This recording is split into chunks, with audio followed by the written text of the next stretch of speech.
உயிருக்கு உயிர் எழுத்தாய் மெய்யுக்கு மெய் எழுத்தாய் உலகுக்கு உயிர்மை எழுத்தாய் விளங்கும் என் தாய்மொழியான தமிழ் மொழியை வழங்கி அவையோர் அனைவருக்கும் என் முத்தான முதற்கண் வணக்கத்தை தெரிவித்துக் கொள்கிறேன்.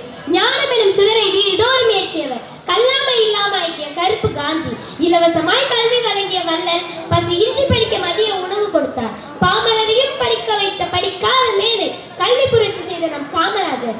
நான் கல்வி புரட்சியில் காமராஜர் என்ற தலைப்பில் பேச வந்துள்ளேன். காமராஜர் அவர்கள் 1903ஆம் ஆண்டு ஜூலை மாதம் 15ஆம் தேதி விருதுநகரில் பிறந்தார். இவருடைய தந்தையார் பெயர் குமாரசாமி, தாயார் சிவகாமி அம்மையார். இவருடைய இயற்பெயர் காமாட்சி.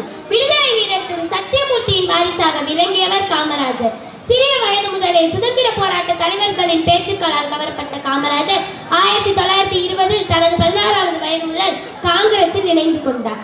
காந்திய வழியில் கடமையாற்றிய காமராஜர் 1954 முதலமைச்சராக அணியினை ஏற்றி மக்கள் அழகு பார்ப்பவர்.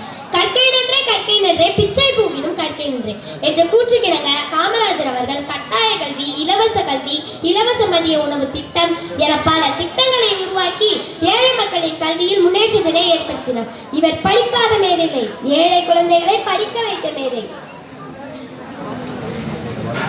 ஒத்துழையாமை இயக்கம், அந்நிய துணி எரிப்பு, சட்டமறுப்பு இயக்கம் முதலிய போராட்டங்களில் ஈடுபட்டார்.